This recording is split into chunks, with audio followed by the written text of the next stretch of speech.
Ya, Assalamualaikum warahmatullahi wabarakatuh. Salam sejahtera buat kita semua. Om Swastiastu, Namo Buddhaya, salam kebajikan. Kembali berjumpa dengan saya Agus P. Simbolon Official. Kali ini edisi yang saya angkat adalah kisah sukses seorang pengawas SMA di Jakarta Barat atau Dinas Pendidikan JP2. Kita akan menyaksikan obrolan saya dengan beliau. Apa saja yang akan disampaikan, kita akan dengarkan bersama-sama pada channel saat ini. Tonton dari awal sampai akhir. Saya percaya ada sesuatu yang akan didapatkan bagi setiap kita semua yang akan menyaksikan. Ya, yang menjadi pertanyaan yang pertama adalah kiat sukses pengawas SMA. Silakan Pak. Kiat sukses untuk pengawas SMA bagi kami sendiri adalah tahu apa yang menjadi tugas pokok dan fungsinya. Setelah kita tahu tugas pokok dan fungsinya, seorang pengawas itu kan diberi beban kalau di DKI antara 15 sampai 20 binaan. Kiat suksesnya adalah kalau kita bisa membina komunikasi baik dengan sekolah binaannya, dari mulai stakeholder yang ada di sekolah binaan tersebut, mulai dari kepala sekolah, wakil guru, termasuk TU, bahkan caraka maupun satpam. Karena kunci sukses seorang pengawas itu harus diawali dengan komunikasi. Manakala komunikasinya buntu, maka apapun yang kita kerjakan kurang maksimum. Nah, di samping komunikasi, kita bertindak maupun membina, kemudian memberikan solusi-solusi bila ada permasalahan di sekolah. Kita dengan adil, transparan, dan akuntabel. Yang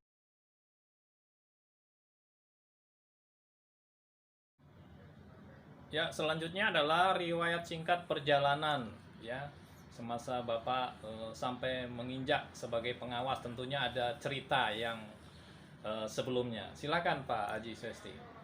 ya, saya berada di Jakarta, mendaftar pegawai negeri tahun 90, diterima. Berawal dari guru di SMA Negeri 94 Jakarta Barat. Di SMA Negeri 94 saya mengalami beberapa tugas, mulai dari pembina eskul, wali kelas, kemudian wakil, kepala sekolah di swasta. Baru pada saat ada kesempatan tes menjadi pengawas, alhamdulillah diterima. Setelah di pengawas dari tahun 2011, kita bertugas di Jakarta Barat. Jakarta Barat kemudian dipecah menjadi dua wilayah, wilayah Sudin Pendidikan 1 dan wilayah Sudin Pendidikan 2 Jakarta Barat. Kami kedua-duanya pernah bertugas baik di wilayah 1 maupun 2. Dari situ pernah mendapatkan tugas binaan mulai dari 12 binaan, kemudian 15 binaan, bahkan tahun 2020 ini karena ada teman yang pensiun, kami diberi beban sampai 38 sekolah SMA swasta dan negeri. Dari SMA swasta dan negeri itu ada SMA yang SPK, Sekolah Bertaraf Internasional yang dulu, kemudian ada yang SKS, kemudian ada yang reguler. Nah, dari binaan-binaan yang kami lalui dari tahun ke tahun, sampailah diberikan kepercayaan menjadi Korwas Jakarta Barat 2. Sudah saya alami sekitar 5 tahun sampai sekarang. Nah, semuanya itu juga kami bisa lalui berkat kerjasama dari semua pihak. Artinya pengawas sehebat apapun tidak akan bisa berbuat banyak untuk kemajuan sekolah binaannya kalau kita tidak ada hubungan komunikasi yang harmonis antara pengawas dengan pihak sekolah binaannya. Jadi kata kuncinya seperti tadi yang kami sampaikan adalah komunikasi itu pegang peranan yang sangat kuat, karena manakala komunikasi buntu, kita kerjanya kurang maksimum. Nah, kepercayaan menjadi Korwas ini adalah sebuah amanah yang benar-benar tidak enteng, tetapi alhamdulillah kita bisa melaluinya dengan tidak ada halangan yang begitu berarti. Semuanya sekali lagi kita semuanya berjalan berkat adanya komunikasi dari kami selaku pengawas dengan pihak sekolah binaan, sekolah yang jadi wilayah kita Jakarta Barat 2, maupun dengan pihak-pihak atau instansi terkait, baik itu Sudin maupun dinas provinsi. Nah, itu riwayat singkat dari saya. Mudah-mudahan saya bisa mengakhiri kegiatan kepengawasan ini sampai nanti pensiun di tahun 2022 nanti. Barangkali itu yang bisa saya sampaikan, dan sekali lagi kesuksesan atau kemajuan sekolah itu menjadi kepuasan tersendiri bagi seorang pengawas dalam menjalani tugas yang dibebankan dari dinas yang terkait. Barangkali itu yang perlu kami sampaikan. Dan indikator kesuksesan seorang pengawas manakala sekolah binaan itu terjadi perubahan di segala bidang, tidak hanya kemajuan siswanya tetapi juga ada peningkatan kompetensi maupun sumber daya dari TU-nya, gurunya maupun kepala sekolahnya sendiri. Barangkali itu saja, cukup. Terima kasih. Baik, terima kasih Pak. Ada satu yang saya ingat kalau tidak salah, bahwa Bapak adalah salah satu pengawas yang berprestasi, Pak. Tahun berapa itu, Pak? Tahun 2014 kebetulan saya ikut lomba pengawas berprestasi di Jakarta Barat, juara 1. Kemudian kita meningkat ke tingkat provinsi. Di tingkat provinsi saya pernah menjadi pengawas berprestasi juara 3. Kebetulan yang tanda tangan di sertifikat itu adalah Pak Jokowi sendiri. Beliau saat masih menjadi gubernur DKI. Itu juga sebuah kebanggaan yang bersifat monumental bagi prestasi saya selama berkarir menjadi pengawas. Artinya apapun profesinya, kalau kita kerjakan secara betul-betul, sungguh-sungguh, sampai ke hati, kemudian kita juga bekerja keras, ternyata tidak pernah ada perjuangan yang sia-sia. Nah, itu kenang-kenangan yang sangat berarti bagi saya, karena tidak semua teman-teman yang juara provinsi maupun nasional pun belum tentu ditandatangani oleh Pak Jokowi. Itu yang menjadi kebanggaan saya. Ya, terima kasih Pak. Berarti sekarang sesi Pak ya. Betul. Kendala dan solusi langsung gitu aja Pak ya. Oke. Sebentar ya Pak ya. Enggak, pengalaman suka dan duka selama menjadi pengawas dalam menjalankan tugas.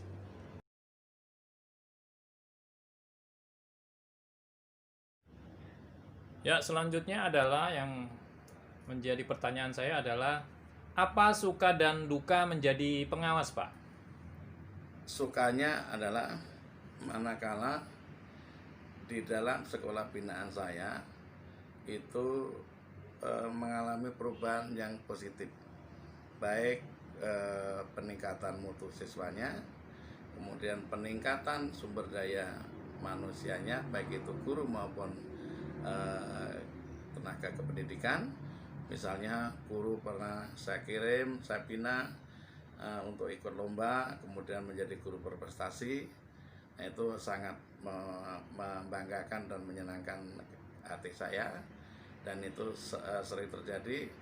Atau kalau ada teman wakil yang kita bina, kemudian kita kasih arahan-arahan, dia melaksanakan, nah, kemudian ada kesempatan untuk tes menjadi kepala sekolah, kemudian diterima dan diangkat menjadi kepala sekolah. Dan itu sudah terjadi untuk beberapa teman selama saya berkarir menjadi pengawas. Kemudian saya mengalami kepuasan yang luar biasa pada saat satu sekolah binaan saya itu pada saat tahun 2019 mengalami prestasi yang sangat luar biasa di dalam pencapaian UN.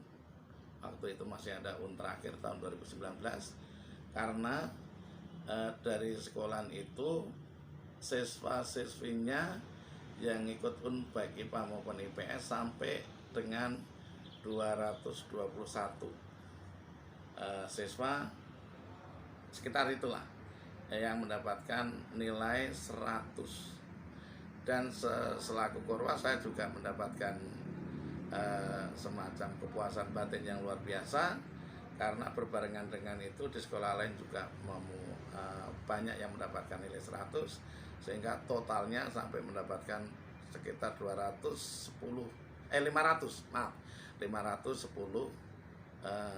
yang mendapatkan nilai 100 di Mapel UNBK 2019. Nah, kemudian tentunya dalam menjalankan profesi pengawas ini tidak hanya rasa senang, juga ada rasa dukanya. Rasa dukanya saat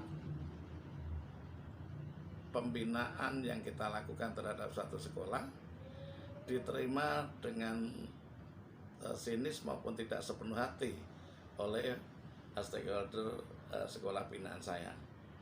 Misalnya ada dalam tanda kutip tidak mengikuti aturan regulasi yang sedang kita sosialisasikan ke sekolah. Kemudian sekolah akhirnya stuck itu kita luar biasa sedihnya, sampai kita mencari beberapa model bagaimana cara membina, membimbing, dan memberikan arahan kepada stakeholder yang ada tadi, baik dari kepala sekolahnya, wakilnya maupun guru-gurunya, termasuk tenaga pendidik dan pendidikannya. Sebagai contoh, misalnya dalam masa-masa COVID sampai dengan Agustus 2020 ini ada regulasi yang mestinya disosialisasikan dengan cepat, baik itu dari dinas maupun dari kementerian. Kemudian sekolah menanggapinya dengan setengah hati. Padahal kalau itu kita laksanakan menyebabkan sekolah itu menjadi maju. Nah, ini yang kadang-kadang kurang dipahami oleh kepala sekolah, dan ini memang juga dilatar belakangi oleh pengangkatan kepala-kepala sekolah yang notabene tidak melalui tahapan-tahapan tiba-tiba menjadi kepala sekolah. Dan ini biasanya, mohon maaf, sekolah-sekolah yang tidak mau mengikuti jalur yang benar dalam mengangkat seorang kepala sekolah.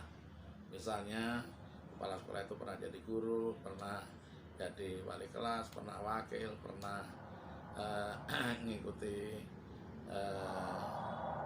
pelatihan-pelatihan, sehingga yayasan dalam mengangkat kepala sekolah itu sudah eh, mengkader dari awal. Jadi bukan dengan tiba-tiba. Jadi artinya yayasan juga dalam hal ini perlu ikut juga mengetahui regulasi-regulasi yang ada sehingga tidak ada kesenjangan antara kompetensi guru-guru yang di swasta maupun yang di negeri termasuk kepala sekolahnya.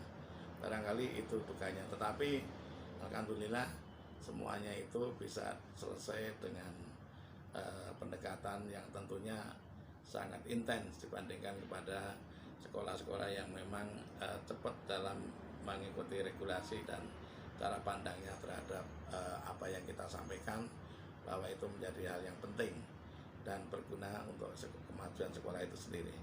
Barangkali itu suka dan dukanya, tetapi overall kalau kita kerjakan dengan senang hati, apapun itu menjadi memuaskan dan menyenangkan hati juga. Pada akhirnya kepuasan hatilah yang kita dapatkan, tidak hanya sekedar mengukurkan kewajiban saya sebagai pengawas yang melaksanakan tugas di sekolah binaan, tetapi lebih dari itu, dan itu tidak bisa ditukar dengan apapun. Terima kasih. Ya, terima kasih Pak. Ya, demikian tadi obrolan saya, cukup panjang, namun begitu banyak inspirasi ilmu-ilmu yang ada yang perlu kita terima dari seorang pengawas, Bapak Haji Dr. Andes Suesti MPD. Ya, saya percaya setiap apa yang sudah disampaikan tadi itu menjadi satu bahan buat kita semua bagaimana kita mencapai kesuksesan. Tentunya tidaklah mudah dan setiap kita harus berani menghadapi tantangan untuk mencapai satu tujuan. Sampai jumpa pada episode berikutnya. Jangan lupa di like, di subscribe bagi yang belum. Kemudian nyalakan loncengnya supaya bisa mengikuti atau kegiatan informasi-informasi yang akan saya sampaikan. Tentunya hal-hal yang menarik yang membawa pengetahuan, motivasi yang membangun buat kita semua. Terima kasih, sampai jumpa.